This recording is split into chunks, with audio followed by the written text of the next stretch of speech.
রাধে রাধে। গুরুদেব প্রেমানন্দজি মহারাজের চরণে কোটি কোটি দণ্ডবোধ প্রণাম। শ্রী রাধা গোবিন্দের চরণে কোটি কোটি দণ্ডবোধ প্রণাম। গুরুবাণী আলোচনায় আমি তুফান গোস্বামী।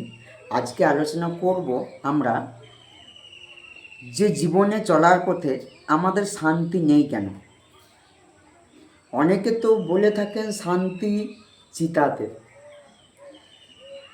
যদি আমরা জীবনে বেঁচে থেকে যদি শান্তি অর্জন করতে না পারি, তাহলে মরে গেলে শান্তি কোথায়?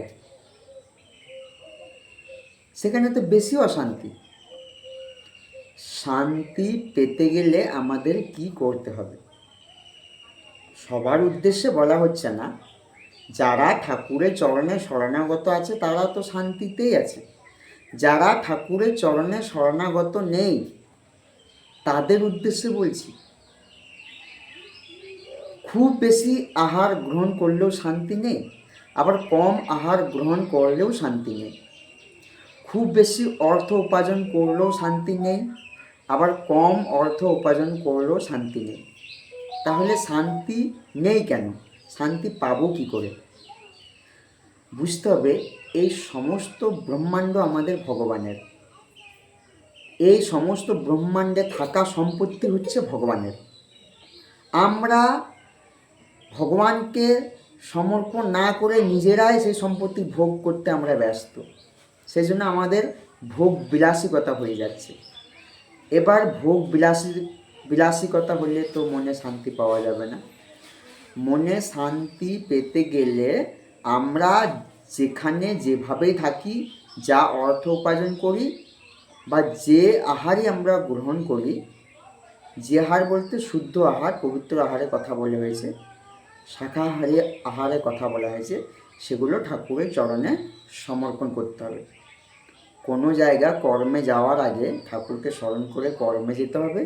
সারা দিন কর্ম করে এসে ঠাকুরকে আবার সেই কর্মটাকে সমর্পণ করতে হবে। যে অর্থ উপার্জন হবে সেটাও ঠাকুরকে চরণে সমর্পণ করতে হবে। যে আহার আমরা গ্রহণ করি সেটা ঠাকুরকে চরণে সমর্পণ করে আমাদেরকে গ্রহণ করতে হবে। তাহলে এটা ভোগ বিলাসিকতা হবে না। ঠাকুরকে সমর্পণ করে যদি আমরা গ্রহণ করি তাহলে সেটা প্রসাদ হয়ে যাবে। আর প্রসাদ যদি আমরা পেয়ে থাকি তাহলে আমাদের মন শান্ত হয়ে যাবে, সংসার শান্ত হয়ে যাবে এবং জীবনযাপন খুব ভালোভাবে ঠাকুরের কৃপাতে শান্তভাবে পেরিয়ে যাবে। আমরা মানুষ হয়ে জন্মেছি, আমাদের মানুষের উদ্দেশ্যটা কি, কেন এসেছি? শুধু তো ভোগবিলাসী করতে আসিনি। আমরা এসেছি নিশ্চয়ই কোনো কারণ আছে। যদি এক জায়গায় স্থির হয়ে মাথা ঠান্ডা হিসেবে যদি আমরা ভেবে থাকি যে জন্ম নিয়েছি, সারা জীবন ভোগ করে আমরা মরতে এসেছি, এটাই বাস্তব যদি ভেবে থাকি তাহলে ভুল। ঠাকুরকে স্মরণ করে যদি মন থেকে ভেবে থাকেন যে আমরা কেন এসেছি, আমাদের উদ্দেশ্যটা কি, আমাদের উপরে তো কেউ একজন আছে, সে আমাকে কেন পাঠিয়েছে, জানবার চেষ্টা করতে হবে। না জানলে তো প্রশ্নের উত্তর পাওয়া যাবে না, জানতে হবে। তাহলে আজকে আমরা কি বুঝলাম? জীবনে চলার পথে শান্তি কোথায়। সবাই ভালো থাকবেন, সুস্থ থাকবেন। সবাইকে রাধে রাধে।